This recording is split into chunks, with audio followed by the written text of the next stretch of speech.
تھوڑا سختی سے کہتے وہ کال کاٹ گیا۔ لینا آپ بھی کھائیں، یہ بریانی لاجواب ہے سچی، مرہا نے مزے سے لے کے کھاتے ہوئے کہا۔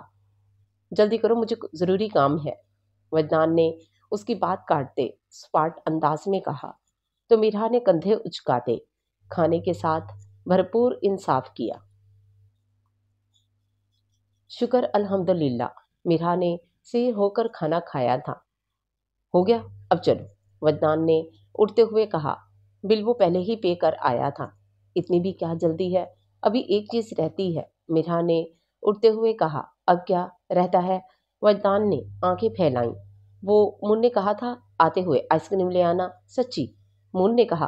وجدان کے بگڑتے تیور دیکھتی وہ جھٹ سے یقین دہانی کر کے غرض سے بولی تھی تو وجدان خود پہ ضبط کیے باہر نکلا۔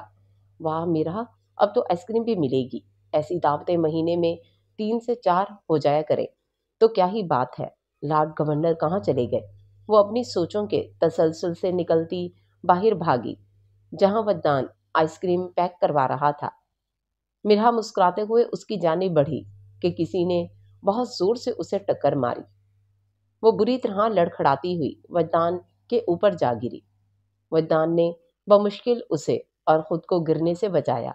تم ٹھیک ہو؟ وجدان کو اس کی فکر ہوئی تھی۔ جو سر تھامے ٹکر مارنے والے کو دیکھ رہی تھی وہ کوئی اور نہیں اس کا منگیتر علی تھا۔ تم؟ مرہا نے اسے کچھ کہنا چاہا کہ علی کی تیز نظروں نے اسے چپ کروا دیا۔ کہاں آوارہ گردیاں کر رہی ہو؟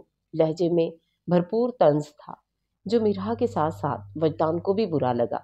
کیا مطلب اس بات کا؟ مرہا نے سینے پہ ہاتھ باندھے غصے سے استفسار کیا۔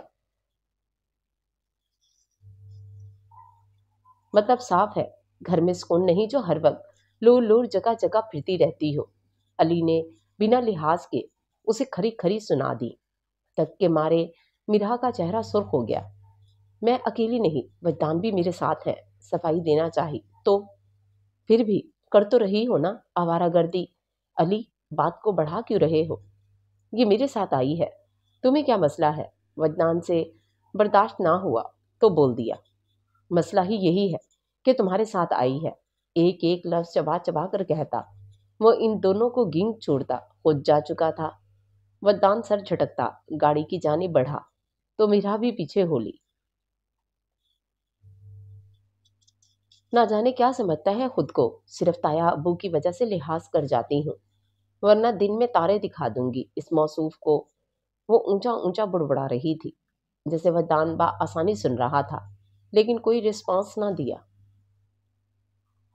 وہ جلے پیر کی بلی کی طرح مسلسل ادھر سے ادھر چکر لگا رہی تھی۔ جیسے ہی اسے وجدان اور مرہا کے ایک ریسٹورنٹ میں ایک ساتھ ہونے کی خبر اسے اپنی دوست سے ملی تھی جو کہ اسی ریسٹورنٹ میں تھی جہاں مرہا اور وجدان تھے۔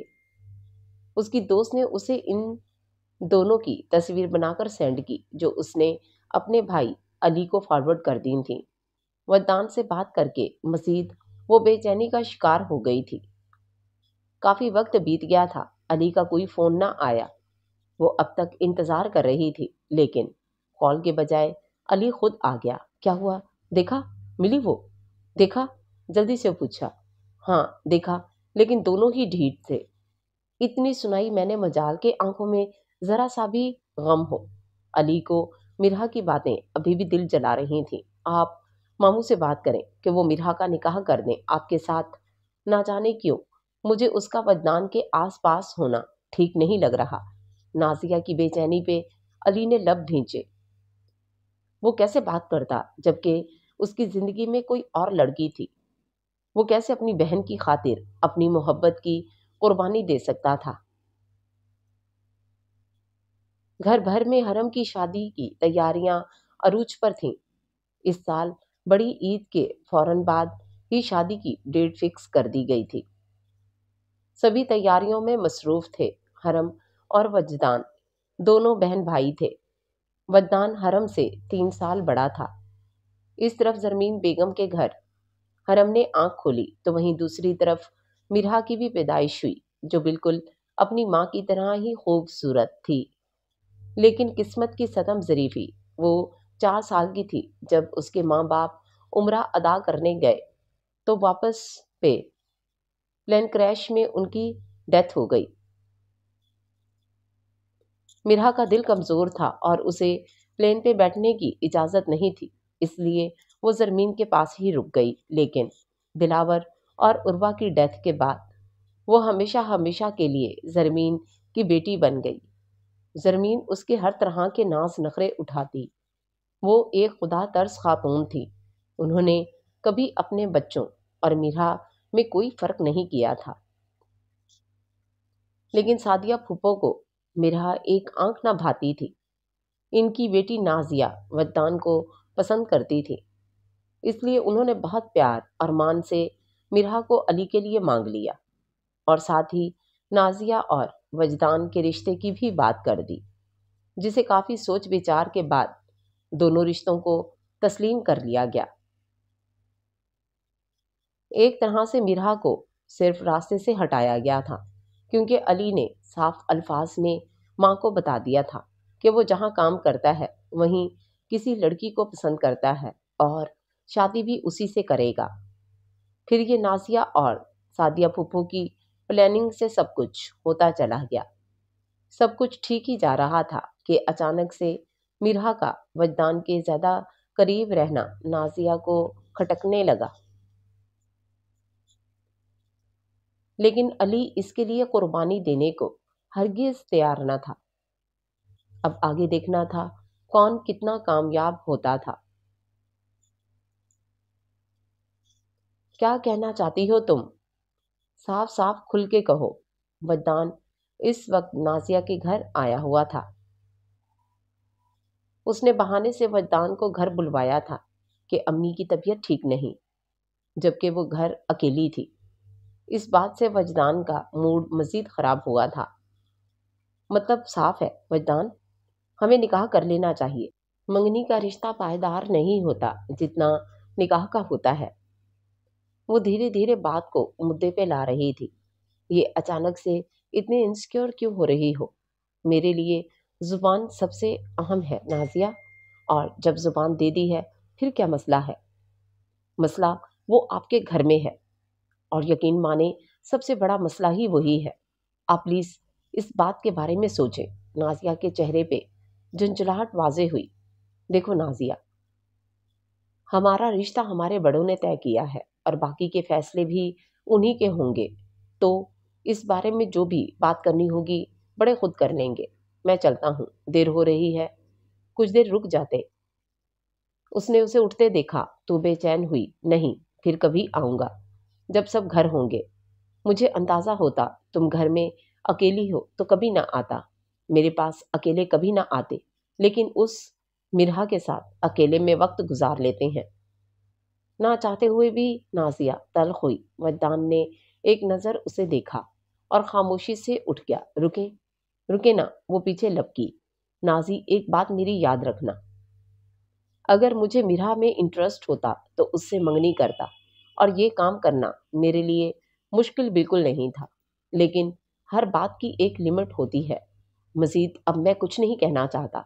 وجدان کے سپاٹ و سنجیدہ انداز نے نازی کو شرمندہ کر دیا۔ M sorry. نازیہ نے اس کا ہاتھ تھاما۔ وجدان نے خود پہ ضبط کیا اور دھیرے سے اس کا ہاتھ اپنے بازو سے پیچھے کیا۔ اللہ حافظ۔ وہ جا چکا تھا اور نازی گہری سوچ میں ڈوبی تھی۔ پلیز پلیز مجھے یہ سوال سمجھا دیں، پلیز۔ میں آپ کو اپنے ہاتھوں سے اچھی چائے بنا کر پلاؤں گی۔ وجدان آفس کے کام میں بزی تھا۔ صبح سے لیپ ٹاپ کھولے وہ اسٹڈی روم میں بیٹھا تھا اور مرہا کو اس سے میتھس کا سوال حل کروانے تھے۔ وہ بہت ذہین تھا اور جو بھی سمجھاتا مرہا کو ہمیشہ اس کی سمجھ آ جاتی۔ اس سے پہلے بھی وہ رحمان ملک کے کہنے پہ اس کی پڑھائی میں کافی دفعہ مدد کر چکا تھا۔ آج سچ میں مرہا پریشان تھی۔ کل اس کا میتھس کا ٹیسٹ تھا اور اسے بالکل کچھ سمجھ نہیں آ رہا تھا۔ بہت دل برداشتہ ہو کر وہ بلا آخر اسٹڈی روم کی جانب بڑھتی اس سے ریکویسٹ کرنے لگی۔ وہ اس کی بات پہ چونکا تھا جو دھپ سے آ کے اس کے پاس صوفے پہ بیٹھی تھی۔ مجھے کام ہے مرہا، بہت بزی ہوں، وجدان نے ٹوکا اور اپنے کام میں مصروف ہو گیا۔ پلیز وجی، ہیلپ کر دینا، آپ اتنا اچھا سمجھاتے ہیں، فوراً سمجھ آ جاتا ہے۔ پلیز۔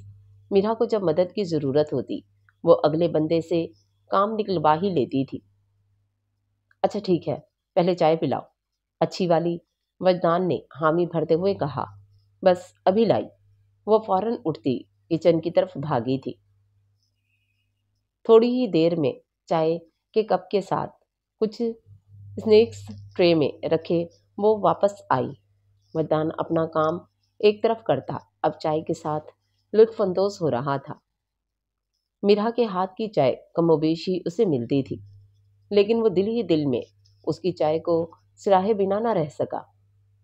چائے کے دوران اس نے اس کے میتھس کے سوال کا پوچھا تو وہ سب بتانے لگی۔ اس کی مشکل سمجھتے وہ اسے اب میتھس کے سوال حل کروا رہا تھا۔ دونوں پڑھائی میں اتنے انہماک تھے کہ دروازے سے اندر آتی نازیہ کو دیکھا تک نہ۔ وہ کافی وقت وہیں کھڑی ان دونوں کو دیکھتی رہی۔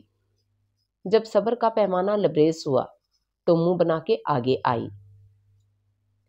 لگتا ہے آج کچھ زیادہ ہی پڑھائی ہو رہی ہے، نازی نے دانت پیستے کہا تو وہ ایک دم چونکے۔ ارے نازی، تم کب آئی؟ ہمیں پتہ ہی نہیں چلا۔ مرہا نے مسکراتے اس کا استقبال کیا۔ تم دونوں بزی ہی اتنے تھے کہ ارد گرد کا ہوش ہی بھلائے بیٹھے تھے۔ اس کا طنز وجدان سمجھ گیا تھا، جبکہ مرہا نے بالکل نہ سمجھی۔ واقعی یار، میتھس کے سوال حل کرتے میں تو سب کچھ بھلا بیٹھی تھی۔ اتنا وقت بیت گیا پتہ ہی نہ چلا۔ خیر، تھینک یو وجی، اتنے اچھے سے سمجھایا کہ مجھے سب سمجھ آ گیا۔ اب کل کا ٹیسٹ میرا بہت اچھا ہوگا، اور ٹیسٹ میں فل مارکس آئے تو میری طرف سے آپ کو ٹریٹ پکی۔ وہ جوش میں بولتی جا رہی تھی، وجدان صرف مسکرا سکا۔ اس کی مسکراہٹ مرہا کے لیے تھی۔ اس بات کی سوچ آتے ہی نازی کے اندر شدید نفرت جاگی۔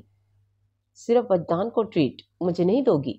مرہا نے کتابیں سمیٹتے اس کی بات پہ غور کیا۔ تمہیں کس بات کی ٹریٹ؟ تمہیں تو میتھس کی الف بھی نہیں آتی، اور ہیلپ تو وجی نے کی ہے۔ تم نے نہیں، اسے کرارا سا جواب دیتی وہ اٹھی تھی۔ وجدان اور میں ایک ہی ہیں، الگ نہیں ہیں، نازی نے بھی اٹھتے ہوئے تیز لہجے میں کہا۔ اچھا، مجھے تو الگ الگ دکھائی دے رہے ہو، مرہا نے مذاق اڑایا تو نازی لب بھیج گئی۔ اچھا تم گپ مارو جس وجہ سے آئی ہو، میں چلی۔ مرہا اسے مسکراتے آنکھ ونک کرتی باہر جا چکی تھی، جبکہ وجدان نے اب اپنا لیپ ٹاپ کھول لیا تھا۔ اپنا کام مکمل کرتا وہ نازی کو اگنور کر گیا، جو اسے بری طرح سلگا گیا۔ وجدان، کتنا فضول بولتی ہے یہ، کیسے برداشت کر لیتے ہو اس کی باتوں کو؟ اس کے پاس بیٹھتے وہ مرہا کی برائی کرنے لگی۔ وجدان خاموش ہی رہا۔ کیا بات ہے؟ کوئی جواب نہیں، اور مجھے اگنور بھی کر رہے ہو؟ نازی نے شکوہ کیا۔ نازی، ابھی میں بہت بزی ہوں، یہ پروجیکٹ آج ہی مکمل کرنا ہے تو پلیز۔ حد ہے وجدان، جب اتنا وقت لگا کے آپ اس مرہا کو سوال کروا رہے تھے تب آپ کو یہ پروجیکٹ یاد نہیں تھا، اور اب میری دفعہ تم اس کا مقابلہ کیوں کر رہی ہو؟ وجدان کے ماتھے پہ بل پڑے۔ میں مقابلہ نہیں کر رہی وجدان، لیکن مجھے برا لگا ہے، نازی نے سر جھکائے نم لہجے میں کہا۔ اچھا اداس نہ ہو، میں کام جلدی ختم کرتا ہوں، پھر آئس کریم کھانے لے چلوں گا۔ وجدان نے اسے چیئر اپ کیا اور وہ خوش ہو گئی۔ میں ویٹ کر رہی ہوں، وہ کہتے ہوئے اٹھی تھی اور خوشی سے باہر آئی۔ مرہا حرم کے ساتھ جھولے پہ بیٹھی تھی، اور ان کا ایک کزن حیدر بھی وہاں موجود تھا۔ تینوں گپے ہانک رہے تھے اور ہنسی مذاق میں آوازیں ان کی کافی اونچی ہو گئی تھی۔ دوسری طرف ہونے والی ساس پہ نظر گئی جو کچن میں مصروف تھیں۔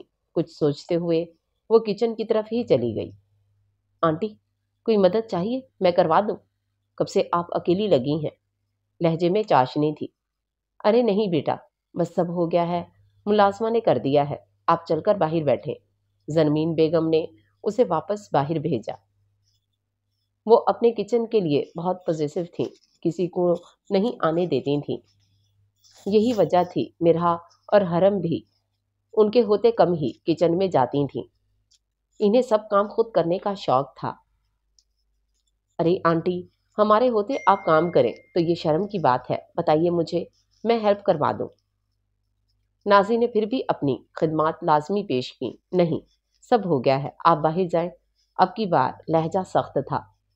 نازی نے ایک نظر انہیں دیکھا اور چپ چاپ باہر نکل گئی۔ اف، کتنا ایٹیٹیوڈ ہے، ہیلپ ہی کروانے گئی تھی، نخرے ہی نہیں ختم ہوتے ان کے۔ منہ ہی منہ میں بڑبڑاتی وہ گارڈن میں آ گئی، جہاں مرہا، حرم اور حیدر موجود تھے۔ کیا باتیں ہو رہی ہیں؟ اس نے بھی باتوں میں حصہ لینا چاہا۔ پیار محبت کی باتیں نہیں ہو رہی، یوں ہی جنرل باتیں کر رہے ہیں۔ مرہا نے مذاق اڑایا تو نازیہ کا منہ بنا۔ کیا مطلب ہے اس بات کا؟ یہی، آپ کو تو بس دو ہی باتیں اچھی لگتی ہیں، ایک سازشی، ایک محبت کی، کہتے ساتھ ہی وہ زور سے ہنسی تھی۔ حرم نے آنکھوں ہی آنکھوں میں اسے ٹوکا، اپنی زبان کو کنٹرول کر لو تم، ورنہ۔ نازیہ سخت بھنا گئی۔ یہ نہ نہیں کنٹرول ہوتی، بس ہر وقت سچ اگلتی رہتی ہے۔ افسوس سے کہا۔ چلیں۔ اچانک سے وجدان کے آنے پہ وہ سب چونکے۔ کہاں جا رہے ہیں؟ مرہا کے پیٹ میں مروڑ پڑے۔ ہر بات بتانی ضروری نہیں تمہیں۔ جواب نازیہ کی طرف سے آیا۔ چلیں وجدان، دیر ہو رہی ہے، لہجے میں چاشنی گھولتے کہا۔ اف، کتنی بڑی ڈرامہ باز ہے، ہمارے ساتھ کیسے بات کر رہی تھی اور وجی کے سامنے کیسے میٹھی بن گئی۔ آخر کو منگیتر ہے، میٹھا تو بننا ہی ہے۔ وہ جا چکے تھے، لیکن حیدر کی بات پہ ایک پل کو مرہا بری طرح چونکی۔ منگیتر؟ اس کو تھوڑا ناگوار گزرا یہ لفظ۔ جی، اور کل کو جب وہ رخصت ہو کے اس گھر میں آ جائیں گی تو پھر دیکھنا ان کے ٹھاٹ باٹ۔ حرم نے بھی باتوں میں حصہ ڈالا۔ کیا تب وجی ہمیں بھول جائیں گے؟ مرہا کو فکر ہوئی، یاد رکھنے کی کوئی ریزن بھی نہیں ہوگی۔ حرم کہتے ہوئے اندر کی جانب بڑھ گئی۔ حرم کی باتوں سے مرہا ایک پل کے لیے دل برداشتہ ہوئی، لیکن اگلے ہی پل وہ بھول بھال گئی تھی۔ حرم کی شادی کچھ ڈیلے ہو گئی تھی۔ اس کا منگیتر اسد واپس نہیں آ سکا تھا، اس لیے فی الحال پھپھو کی شدید خواہش پہ صرف مرہا کی شادی ہو رہی تھی۔ مرہا خوش نہیں تھی۔ گھر میں شادی کی تیاریاں شروع ہو گئی تھیں۔ مرہا کے بی اے کے پیپرز کے بعد ہی کی شادی کی تاریخ رکھی گئی تھی، اور آج اس کا آخری پیپر تھا، اور آج ہی اسے مایوں بٹھا دیا گیا۔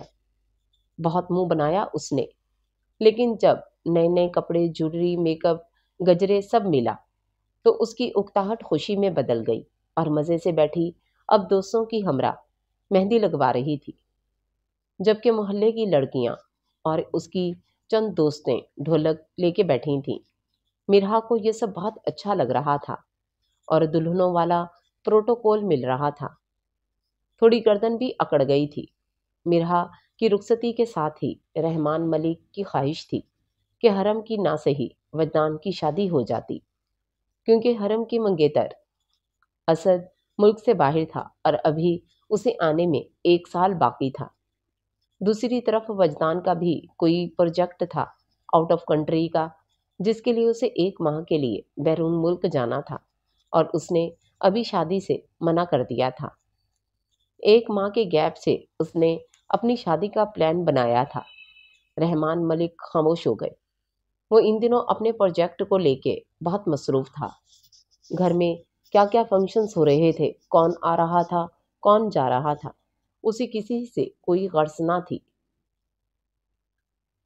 رات گئے مہندی کا فنکشن چلتا رہا، جسے مرہا نے بہت انجوائے کیا۔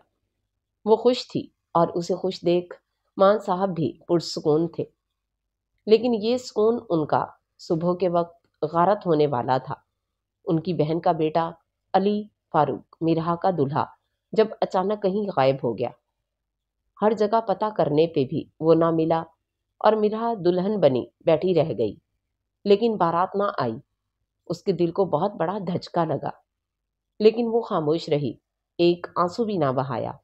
اس پر رحمان ملک نے مرہا اور وجدان کے نکاح کا اعلان کر دیا، جس پہ دونوں بری طرح سٹ پٹائے۔